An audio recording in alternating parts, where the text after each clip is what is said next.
Good day.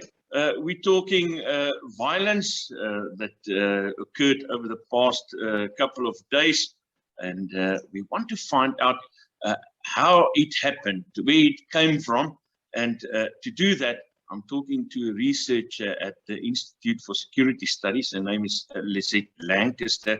Hi, Lizette. Hello. There has been a lot of talk about the violence that occurred over the past couple of days. So I want to start off with the question that has to do more with the future. Can we expect more of this to come? I think, we all want that crystal ball.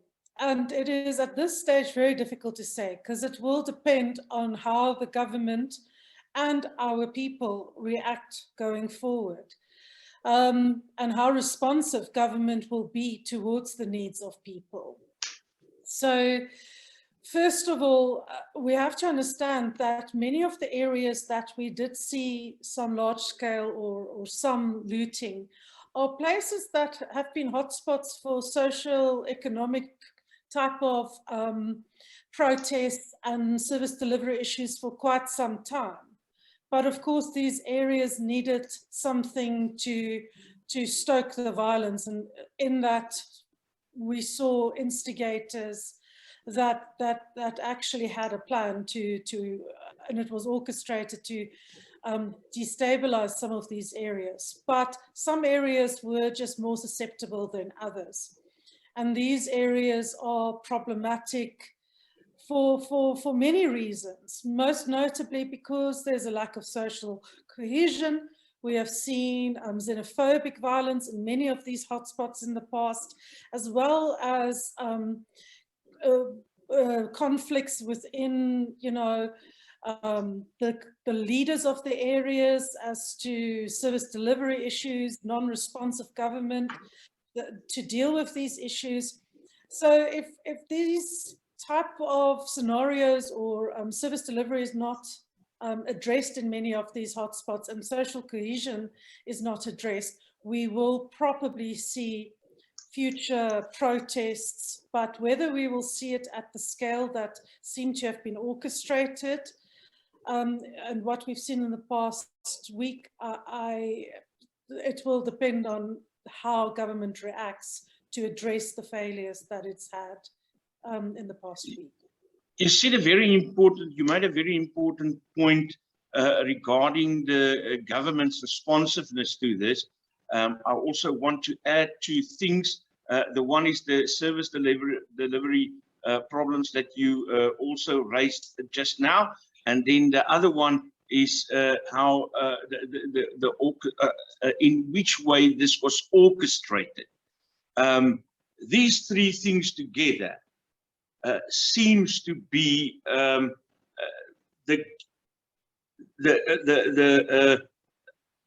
what do you call it? The accumulation, the get-together point for the explosion that we saw.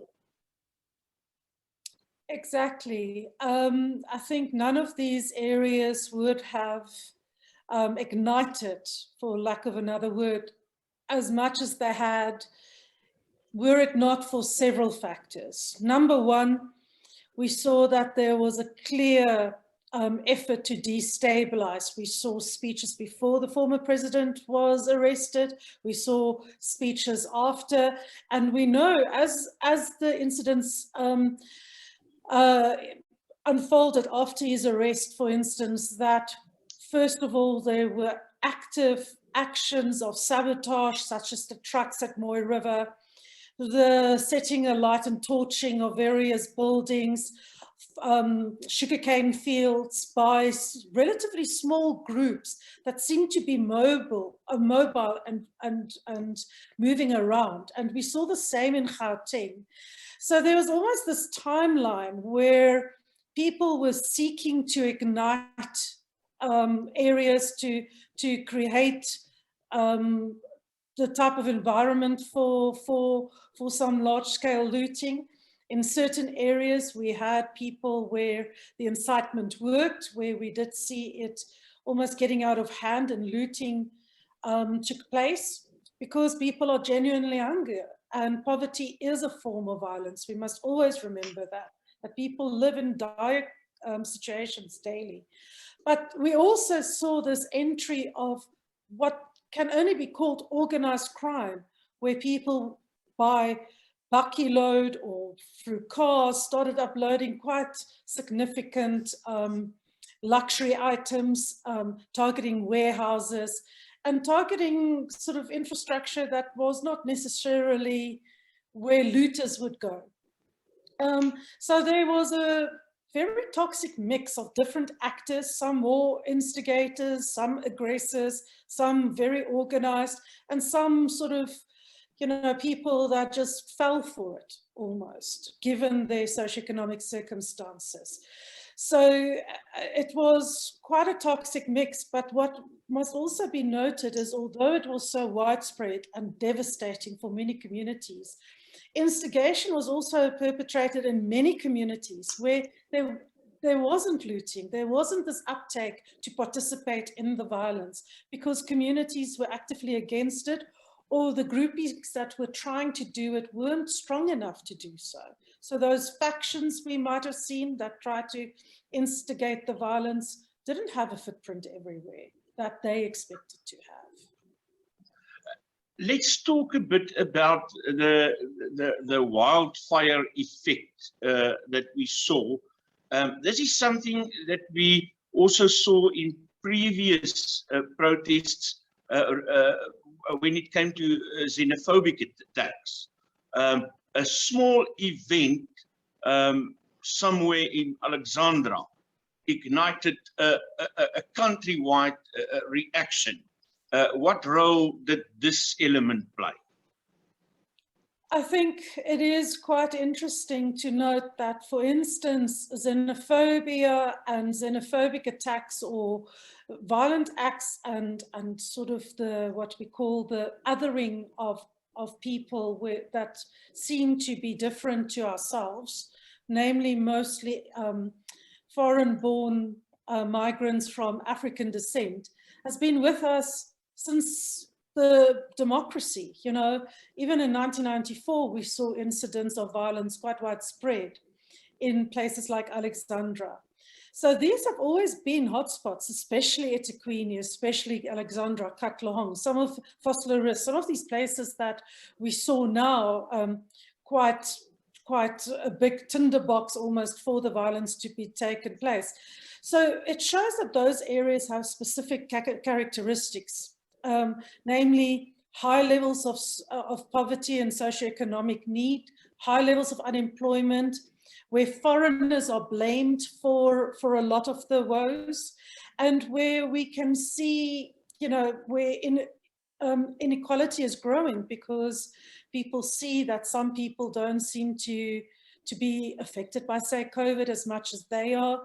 And there's a growing resentment to a government that's not taking care of people and not helping them through unemployment, poverty, and food insecurity. But very importantly, what we also haven't seen as this resentment grew, especially against foreigners and government, is that government was silent. There were recent xenophobic attacks in eThekwini in November, January, February, which we have been tracking at the ISS. And we have been saying that this is problematic, especially ahead of the elections. But these are the type of discontent that has been growing for years. And we saw the politicians silent about this. They didn't come out to condemn it. They also didn't arrest the perpetrators of these attacks, especially in places like eThekwini. There were allegations that it was some elements of the MKMVA that are participating. There were rumors that it's all caused to cause upheaval and destabilization in KwaZulu-Natal. So there were many warning signs already that there are people really trying to cause a type of destabilization, especially in provinces such as KwaZulu-Natal and Gauteng, and using people's resentment and their socioeconomic condition to further their interests, which is to gain more power and to weaken the current status quo, the current factions that are perceived to be in power. Another important point is the absence of intelligence. Is that everybody was caught off guard. How did this happen?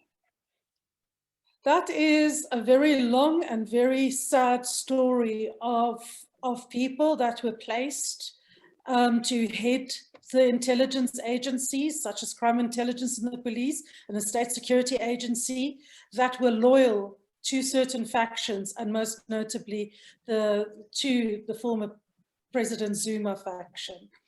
So they weren't necessarily there to strengthen these institutions, but to protect the status quo of the governing elite at that stage.